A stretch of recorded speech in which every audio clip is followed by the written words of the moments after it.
je suis Sébastien Roignan et vous êtes bien dans un nouvel épisode de F1.4. Vous pouvez retrouver mon travail sur facebook.com/fun4 ou facebook.com/au coin du jour si vous voulez voir quelques-unes de mes photos. Comme vous l'avez déjà vu sur la couverture de cet épisode, on va faire un effet fantomatique. Et hier soir, donc du coup, je me suis mis vers 20h30 et j'ai terminé, je pensais, bon allez, je vais au lit généralement vers minuit, 1h, quelque chose comme ça. Et là, en fait, j'étais au lit à 4h du mat. Je pensais faire un perso et en fait, j'en ai fait plein. Parce que j'ai trouvé cette astuce super bonne. Et donc du coup, j'avais envie de vous la partager maintenant. C'est parti d'une idée de faire un effet fantomatique. J'ai besoin de faire comme un esprit qui tourne autour de Nemo. On a shooté dans un aquarium. Et donc, je vais vous expliquer comment j'ai réussi à faire cet effet un petit peu fantomatique, parce que c'est assez simple, et c'est surtout que ça m'a fait découvrir un outil que je ne connaissais pas, qui apparemment est là depuis Photoshop CS6, mais que je n'ai juste pas été voir. Honte sur moi. Pour faire ça, je vais vous le montrer sur un personnage, ce sera plus simple. C'est Eike qui a son costume de Nemo, et c'est Marie qui a son costume du Nautilus. En fait, c'est une représentation du Nautilus. Dans un premier temps, j'ai détouré mon personnage. Bon, je vais pas vous le montrer parce que c'est du boulot et que vous savez normalement déjà faire du détourage, je vais juste vous montrer l'effet. Donc vous voyez, j'ai un personnage qui est complètement détouré. Je l'ai sur un calque. Ce calque, je vais le dupliquer 2, 3, 4 fois. Ça veut dire que je vais avoir un principal qui me permettra de revenir mettre un peu de détails vrais, non flous. J'ai ces 3 autres calques-là que je groupe et ça va être mon flou. Je cache tous mes calques sauf un. C'est là que je vais vous montrer un outil très très pratique que j'ai du coup découvert hier. C'est dans les filtres. Dans les filtres, vous avez les flous. Donc j'allais en fait gérer avec du flou directionnel à la base. Et en fait, j'ai été voir, j'ai vu galerie d'effets de flou. Tiens, qu'est-ce que c'est? Et j'ai vu qu'il y avait beaucoup de flou. Flou de profondeur de champ, flou de diaphragme, bascule décentrement, flou de tracé, rotation. Donc le bascule décentrement vous permet de faire du tilt shift. Le flou de profondeur de champ, ça vous fait de la profondeur de champ, je pense. J'ai pas encore été vraiment voir, j'ai juste regardé vite fait. Mais c'est le flou de tracé qui ici va me servir. Donc voilà, nous sommes sur la galerie de flou de tracé. C'est celui qui va vraiment nous intéresser. On peut vraiment changer ici, passer de profondeur de champ, diaphragme, bascule décentrement, on peut faire ce qu'on veut. Je crois qu'on peut même les rajouter. Et le flou de tracé va vous permettre, donc c'est en gros, on pourrait dire que c'est un flou de mouvement, sauf qu'on peut faire le mouvement un peu comme on veut. On va pouvoir créer une courbe qui va faire un mouvement. Je peux décocher ici pour enlever l'aperçu, non, on enlève l'aperçu ici, mais on peut enlever le flou de tracé ici. Mon personnage là, vous voyez qu'il forme une petite courbe, ici. Donc je vais faire 2 flous de tracé, un flou qui va gérer la courbe, donc on va faire une courbe qui va partir d'en haut, parce que vous voyez que le mouvement de la tête et du bras, ça part de la tête pour aller au bras pour remonter vers Nemo, donc ça fait ça, je vais venir recréer ce sens de lecture là avec le flou. Comme ça, mon flou accompagne le sens de lecture, et c'est quelque chose qui est du coup beaucoup plus, comment dire, beaucoup plus fluide. Beaucoup plus fluide, et je dis pas ça parce qu'il y a de l'eau et qu'on est sous l'eau. Je peux réactiver le flou de tracé, je peux venir régler le vitesse, effilement, flou centré. On a également un flash de synchronisation, alors je me suis demandé si c'était pas ça que je devais utiliser, mais en fait je préfère dissocier, parce qu'en fait le flash de synchronisation arrière, ça, c'est comme s'il y avait un flou de bouger, vous faites un flou de mouvement, ou vous faites votre mouvement et vous flashez à la fin pour figer la personne, le sujet.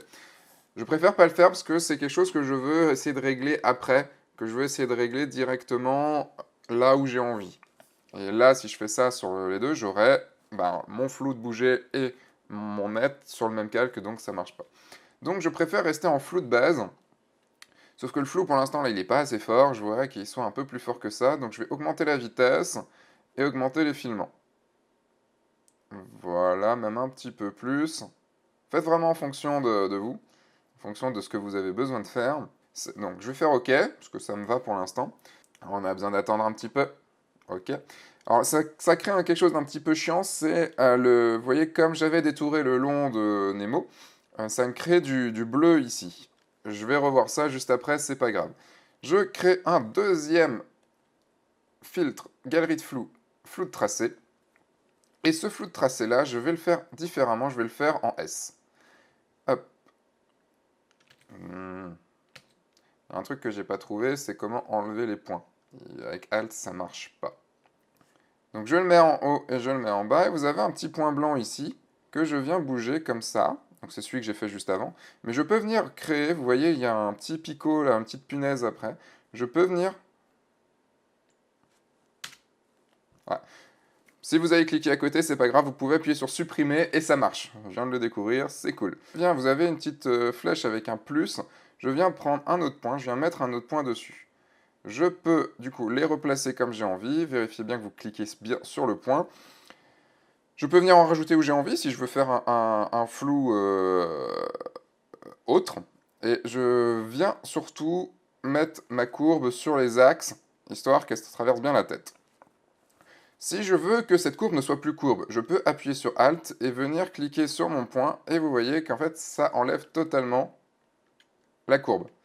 C'est pas ce que je veux faire, je veux quelque chose de fluide, donc je le garde comme ça. En réappuyant avec Alt sur les boutons, ça marche. Tout simplement, je réenclenche mon flou de tracé. Voilà. Je vais faire quelque chose d'un peu plus vaporeux là. Hop, c'est pas si mal. Je fais OK, j'attends et ça arrive. Et donc nous avons ces deux flous là. Et je vais juste en rajouter un troisième ici. Mais ce ne sera pas un flou de tracé, ce sera juste un filtre flou gaussien. Tout simplement. Hop, filtre flou gaussien. Que je vais mettre, ouais, à peu près à 20, ça devrait suffire. Après, c'est en fonction de la taille de votre image. Je crée un calque en dessous ces trois calques flous là. Et je viens, hop, je vais enlever, j'enlève mon flou de gaussien qui rajoute un petit peu. Et je vais venir peindre allez, à 10% de flux entre Nemo, juste histoire qu'il y ait quand même de la matière. Voilà. Je remets à 30%, 50 ici et 50 là. Voilà. Je revois que j'ai un petit peu de bleu là, je l'enlève parce que c'est pas logique qu'il y ait du bleu, que c'est pas logique que ce soit transparent. Ensuite, je vais m'attaquer à la partie nette. Partie nette, en fait, j'ai juste à mettre avec Alt et cliquer sur masque de fusion. Je mets un masque de fusion noir et je vais venir peindre à 10% de flux ici et à 50% d'opacité en blanc sur mon masque de fusion pour venir juste à certains endroits très importants comme la tête.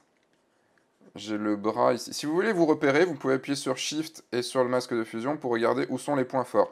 Mes points forts, c'est le bras qui agrippe Nemo, c'est l'épaule un peu ici, et un petit peu le décor, et un petit peu le costume ici. Donc là, comme ça.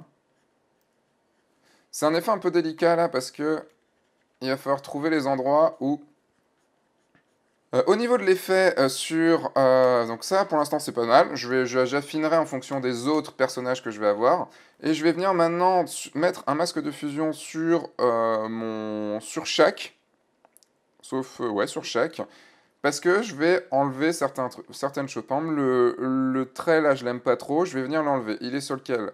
Il est sur celui-là, et ben je viens peindre en noir,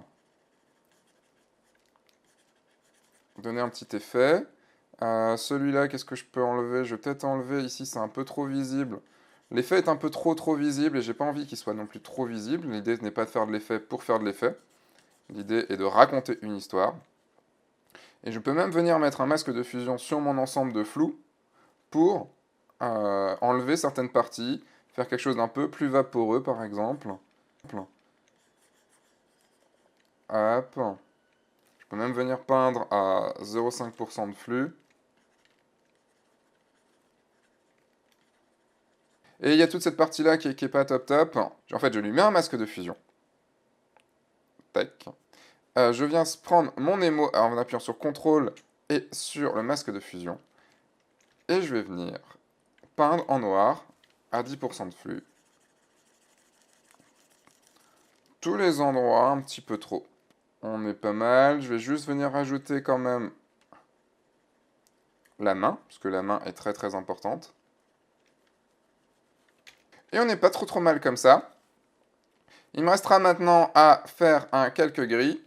Donc je sors juste un petit calque gris ici.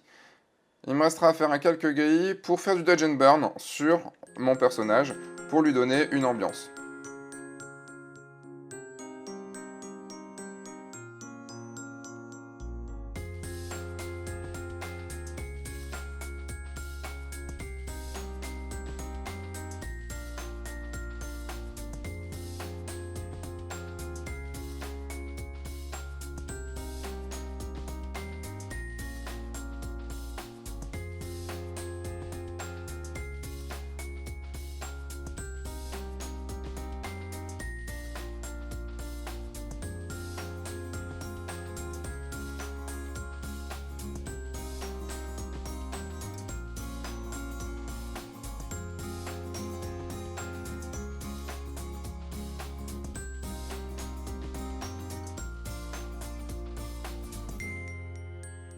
Et voilà, maintenant nous avons un effet de fantôme qui marche plutôt bien, un effet vaporeux qui est plutôt cool. À l'heure actuelle, normalement, au moment où vous voyez cet épisode, vous avez déjà vu cette photo.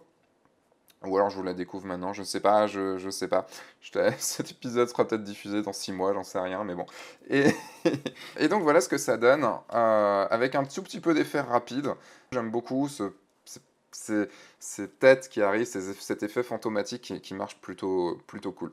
Du coup, je vous ai expliqué tout ça, maintenant je passe aux annonces. Vous avez donc, comme d'habitude, vous pouvez vous abonner à la newsletter, vous abonner à la chaîne ici.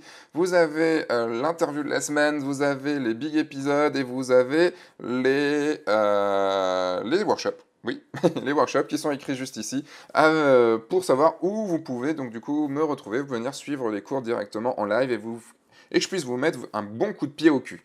Voilà. Maintenant, je vous dis à la semaine prochaine. Entre-temps, sortez, faites des photos et amusez-vous. Au revoir.